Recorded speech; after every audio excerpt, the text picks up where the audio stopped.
미국 주식 투자를 위한 기본 지식 세계 경제가 만만해지는 책. 레버릴 새로운 세계 경제를 이해하는 기초 지식. 2. 디지털 경제가 만들어낸 새로운 돈의 개념. 해시태그 암호화폐와 블록체인. 고대 그리스에서는 적진을 뚫고 정보를 전달하기 위해 통신병에 머리를 밀어 메시지를 문신한 뒤 머리가 다 자라면 내보내는 방법을 종종 썼다고 한다. 이 방법을 쓰면 정보를 안전하게 숨기는 동시에 누군가 중간에 메시지를 바꾸는 것을 막을 수 있다. 원시적이지만 효과적인 이 방법의 가장 큰 장점은 받는 사람이 통신병에 머리카락이 잘리지 않은 것을 보고 아무도 메시지를 보거나 바꾸지 않았다고 확신할 수 있다는 것이다. 21세기의 정보보호법은 모든 사용자의 승인을 받지 않으면 절대 바꿀 수 없는 여러 컴퓨터 코드가 체인 형태로 연결된 시스템의 정보를 암호화하는 것이다. 블록체인이라 불리는 이 암호화 기술은 누군가 정보를 바꾸려고 하면 모든 사용자에게 이를 알림으로써 정보를 안전하게 보호한다. 블록체인 기술은 다양한 분야에 쓸 수 있다. 우리가 요리하려는 닭고기가 닭장에서부터 우리 집 프라이팬에서 요리되기까지 거쳐온 경로를 추적하는 데 쓸 수도 있고 연말정산 서류를 안전하게 전송하고 싶을 때도 쓸 수 있다. 블록체인 기술의 장점은 우리가 받은 정보가 조작되지 않은 정확한 정보라는 사실을 확실히 보장해준다는 데 있다. 블록체인 기술은 비트코인이라는 화폐를 암호화하고 안전하게 보관하기 위해 만들어졌다. 비트코인은 중앙은행이나 금융기관을 통하지 않고 분산 시스템에 의해 관리되는 세계 최초의 디지털 화폐다. 비트코인은 2009년 사토시 나카모토라는 가명을 쓰는 익명의 컴퓨터 개발자가 만들었다. 오픈소스 소프트웨어만 있으면 누구나 현재 누가 비트코인을 얼마나 가지고 있는지 알 수 있다. 그러나 비트코인 시스템은 가명을 허용하기 때문에 진짜 이름을 드러낼 필요가 없으므로 사실상 익명성이 보장되는 셈이다. 비트코인을 비롯한 암호화폐의 목표는 중앙관리기구의 통제를 받지 않고 비용이 적게 드는 개인 간 지불 시스템을 만드는 데 있다. 암호화폐는 진짜 돈이 아니라고 생각하는 사람도 있지만 인간은 예부터 조갑이, 구슬, 종이처럼 아무런 내재 가치 없는 물건을 돈으로 여기며 쓰는 데 익숙하다.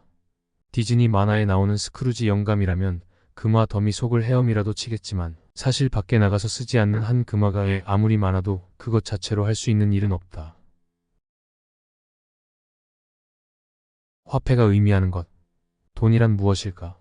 속설과 달리 세상을 움직이는 것은 돈이 아니다. 세계 경제는 돈이 아닌 물건과 서비스의 거래에 의해 움직인다. 그저 돈이 없으면 거래가 무척 불편할 뿐이다. 돈이 없다면 프랑스에 복숭아를 보낸 뒤 그 대가인 치즈가 실린 배가 도착하기를 기다려야 할지도 모른다. 게다가 받은 치즈 중 일부를 더 오래가는 물건으로 바꿔서 보관하고 싶을 땐 어떻게 해야 할까? 치즈를 금고에 넣어둘 수는 없는 일이다. 아니, 그 전에 복숭아 한 상자가 치즈 몇 덩이에 해당하는지는 어떻게 정할까? 이런 문제는 무언가 가치를 표시하는 물건을 만들면 해결할 수 있다. 종이 쪼가리든 금붙이든 비트코인 지갑에 표시된 숫자든 모든 돈의 역할은 세 가지다. 첫째, 교환을 매개해 우리가 물건이나 서비스를 국내외 시장에 팔 수 있게 해준다. 둘째, 기업과 개인이 가치를 저장해 미래에 쓸 수 있게 해준다. 셋째, 회계 단위로 기능에 널리 인정되는 기준을 제시함으로써 어떤 물건의 가치가 얼마나 되는지 알려준다. 과거 태평양의 일부 섬에서는 커다란 바위를 돈으로 썼다. 가령 야프 섬에서는 바닷길로 약 450km 떨어진 팔라우 섬에서 채석한 바위가 돈이었다.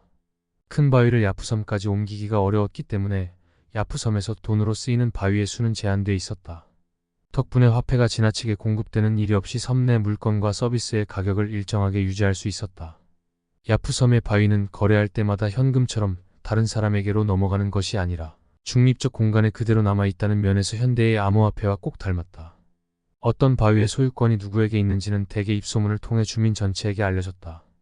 예를 들어 누군가 바위의 소유권을 넘겨주고 새로 만든 배를 사면 이제 바닷가 왼쪽 끝에 있는 바위의 주인이 배를 판 사람이라는 소문이 퍼졌다. 암호화폐 거래도 비슷한 방식으로 이뤄진다. 별도로 발행되는 희귀한 비트코인 실물을 사들이지 않는 한 비트코인 소지자는 절대 비트코인을 손에 쥘 수 없다.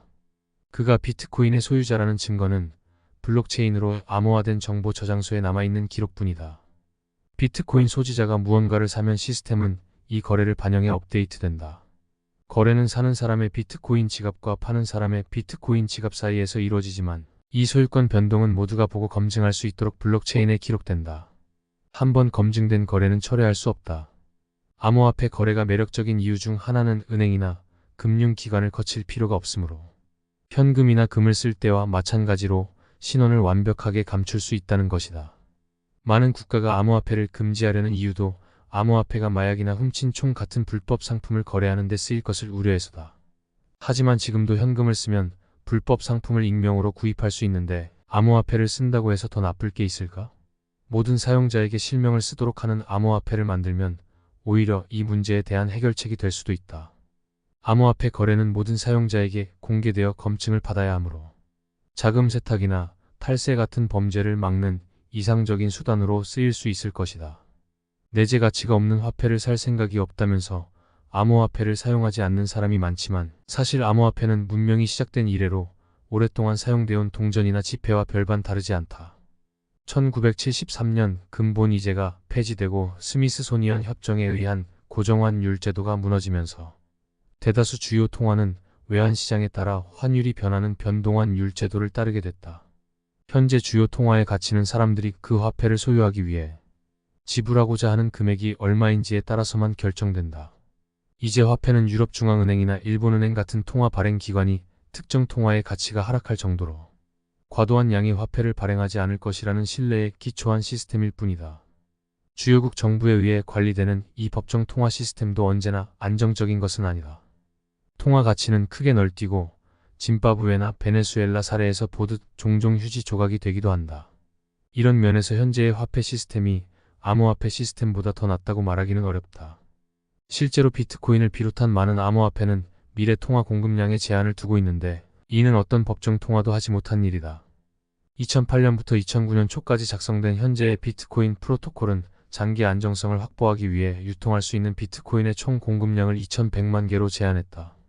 현재 추세대로라면 2040년이면 비트코인 채굴이 완료될 것으로 보인다. 비트코인은 어떻게 만들어질까? 암호화폐는 어떻게 생성될까? 비트코인을 비롯한 많은 암호화폐는 채굴자에 의해 채굴된 후 유통된다. 채굴자들은 복잡한 컴퓨터 계산을 하고 그 대가로 비트코인을 받는다. 비트코인 시스템은 비트코인이라는 당근을 이용해 대형 컴퓨터를 소유한 개인과 기업의 시스템 유지를 맡긴다. 채굴자들은 새로운 거래 명세를 기록하고 아직 승인되지 않은 거래의 진정성을 검증해 이를 후보 블록 블라크 캔더데이트 형식으로 작성한다. 자신이 작성한 후보 블록이 다른 사용자들의 검증을 받아 새로운 블록으로 승인되면 보상으로 비트코인을 받을 수 있다. 사실 자선사업 하듯 누구에게나 비트코인을 나눠줄 수도 있었을 것이다.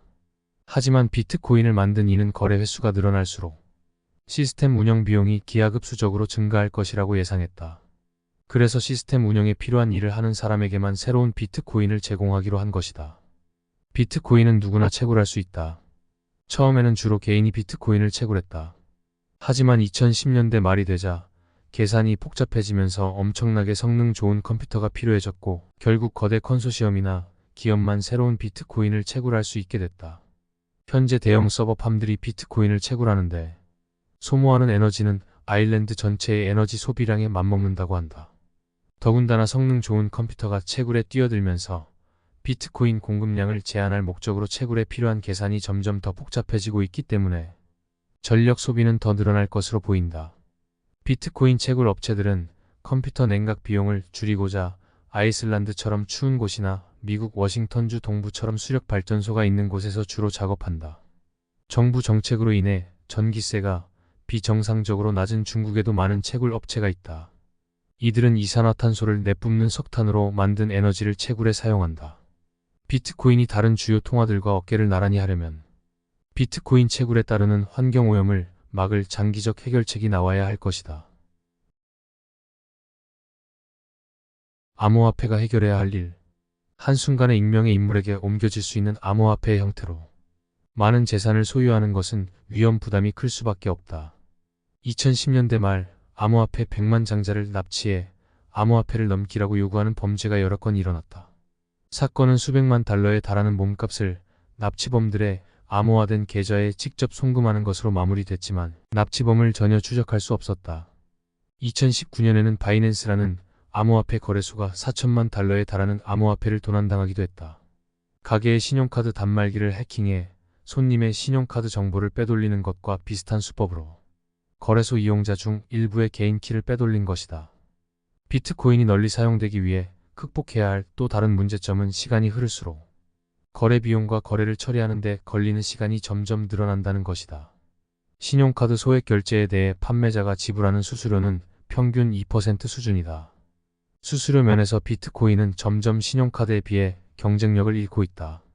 현재 이런 문제가 없는 저렴하고 신속한 미래 거래 수단을 만드는 것을 목표로 여러 최신 암호화폐가 개발 중이다.